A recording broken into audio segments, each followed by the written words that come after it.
राज्यात स्मार्ट वीज मीटरच्या अंमलबजावणीमुळे सर्वसामान्य नागरिक, शेतकरी आणि व्यापाऱ्यांवरती आर्थिक भार वाढत असल्याचा आरोप करत महाराष्ट्र नवनिर्माण सेनेचे ठाणे जिल्हा अध्यक्ष अविनाश जाधव यांनी सरकार आणि वीज कंपन्यांवरती जोरदार टीका केली आहे। अनेक ग्राहकांना पूर्वीपेक्षा दुप्पट वीज बिले येत असल्याचा दावा त्यांनी केलाय। ज्यांचे 2,000 रुपये बिल येत होते त्यांना आता 4,000 रुपये बिल येत आहे। 10,000 रुपये पगार असलेल्या व्यक्तीला 10,000 रुपयांचे वीज बिल येत असेल तर त्यांनी घर चालवायचे की वीज बिल भरायचे असा सवाल अविनाश जाधव यांनी उपस्थित केला आहे। स्मार्ट मीटरमुळे जनतेला फायदा होण्याऐवजी वीज कंपन्या आणि काही मोठ्या उद्योग समूहांनाच लाभ होत असल्याचा आरोपही त्यांनी केला आहे। स्मार्ट मीटर विरोधात आतापर्यंत सुमारे 3 लाख तक्रारी दाखल झाल्याचा दावा करत लोकांचा स्पष्ट विरोध असलेल्या योजना जबरदस्तीने राबवू नयेत असं त्यांनी सांगितलं आहे। नागरिकांच्या संमतीशिवाय मीटर बदलू नयेत अशी मागणी देखील त्यांनी केली आहे। स्मार्ट मीटर बसवण्याची सक्ती सुरूच राहिली किंवा वाढीव वीज बिलांचा प्रश्न न सुटल्यास महाराष्ट्र नवनिर्माण सेना राज्यभर तीव्र आंदोलन छेडेल असा इशाराही जाधव यांनी दिला आहे। तसेच लाडकी बहीण योजनेतून मदत देऊन वीज बिलाच्या माध्यमातून नागरिकांकडून अधिक पैसे वसूल केले जात असल्याचा आरोपही त्यांनी केला आहे। तुम्ही जर अख्ख्या महाराष्ट्रात फिराल तर शेतकरी असतील, व्यापारी असतील, सगळ्यांचं मत असं आहे, माझं स्वतःचं देखील, पण या महिन्यात मला देखील लाईटचं बिल डबल आलेलं आहे। जर कुठल्याही घरात गेलात आणि स्मार्ट मीटर लावल्याच्या नंतर झालं काय, तर ज्याला 2,000 रुपये बिल येत होता त्याला 4,000 रुपये बिल यायला लागलं, ज्याला 5,000 रुपये बिल येत होतं त्याला 10,000 रुपये बिल यायला लागलं, ज्याला 10,000 रुपये बिल यायचं ज्या व्यापाऱ्याला त्याला 20,000 रुपये बिल यायला लागलं। मला कळलं नाही की स्मार्ट मीटरचा अर्थ काय। स्मार्ट म्हणजे काय, तर आमचा फायदा झाला पाहिजे ना, काहीतरी नवीन घेऊन आला, त्या टेक्नॉलॉजीचा लोकांना उपयोग झाला। इथे सरकारला उपयोग होतोय, सरकारच्या नावावर व्यापाऱ्यांना उपयोग होतोय, अदानीला उपयोग होतोय, इतर वीज कंपन्यांना याचा सगळ्याचा उपयोग होतोय, परंतु महाराष्ट्रातल्या जनतेला याचं नुकसान होतंय। ज्या माणसाला पगार 10,000 रुपये त्याला लाईटचं बिल या महिन्यात 10,000 रुपये आलेलं आहे। तर मला असं वाटतं की स्मार्ट मीटरला ज्यावेळेला आम्ही विरोध करत होतो यासाठीच करत होतो की एक दिवस हा स्मार्ट मीटर हा लोकांना त्रास देणारा होणार आहे।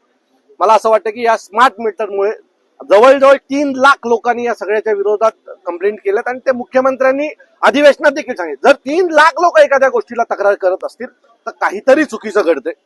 मागच्या 15 दिवसापासून रस्त्याने जाताना अनेक लोक आम्हाला सांगत होते, अहो त्या स्मार्ट मीटरचं काहीतरी करा। तो आम्ही आज स्मार्ट मीटर या विरोधात आंदोलन करायला इथे आलेलो आहोत। जर तुम्ही लोकांचं बिल बघाल, आता हे जे कोणी आलेत आमच्या इथे, त्याला 12,000 रुपये बिल आले, 2,500 रुपये बिल यायचं, आज डायरेक्ट 12,000 रुपये बिल आले।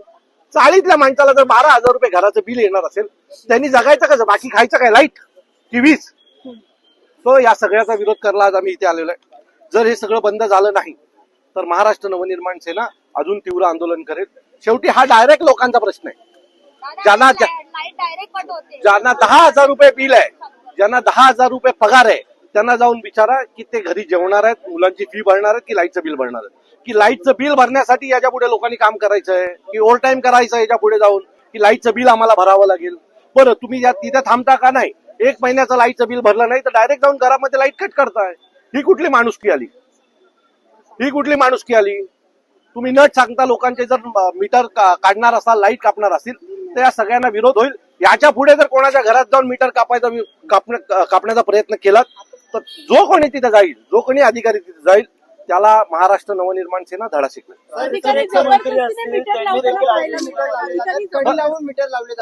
खरं तर नियम असा सांगतो की ज्याला लावायचं आहे त्यांनी लावावं ना। सो हे बळजबरी मीटर लावायचं काम काय, टार्गेट दिलं जातं। ही मुलं मला त्या दिवशी येऊन भेटली, जी मीटर लावतायत ती मुलं मला काही दिवसापूर्वी येऊन भेटली होती आणि त्यांनी आम्हाला सांगितलं, अधिकारी आम्हाला टार्गेट देतात की दिवसाला एवढं काम झालंच पाहिजे। तर अधिकाऱ्यांनी काय कंपन्यांच्या सुपाऱ्या घेतल्यात का टार्गेट द्यायला? सो बळजबरी पण जिथे कुठे लावत असतील तर त्याने महाराष्ट्र नवनिर्माण सेनेच्या कार्यालयाशी संपर्क साधा। खात्रीने सांगतो की तो मीटर बदलला जाणार नाही, माणूस बदलला जाईल। विजय थलपतीने जसं त्याच्या राज्यामध्ये करून दाखवलं, का वाटतं राज्याचे आपले मुख्यमंत्री हा व्यापारी आहे, तो हे ही सगळी व्यापारी संघटना आहे, त्यांना लोकांशी काही घेणं देणं। आता एवढी जर लोक महाराष्ट्रभर विरोध, 3 लाख तक्रारी आल्या ते स्वतः म्हणतात, 3 लाख लोक कमी होतात का? माझं मत आहे की या सगळ्या लोकांचा विरोध आहे ना, लोकांना ज्या गोष्टीचा विरोध आहे ती गोष्ट करू नका। बळजबरी आमच्यावर प्रत्येक गोष्ट का लागताय? म्हणजे निवडणुका आल्या की लाडकी बहीण सारखी एखादी योजना आणायची आणि नंतर त्या 1,500 रुपये त्या बाईला द्यायचे आणि लाईटच्या बिलाच्या रूपाने तिच्याकडनं 10,000 रुपये काढायचे। हे कसले भाऊ? हे लुख्खे भाऊ आहेत सगळे.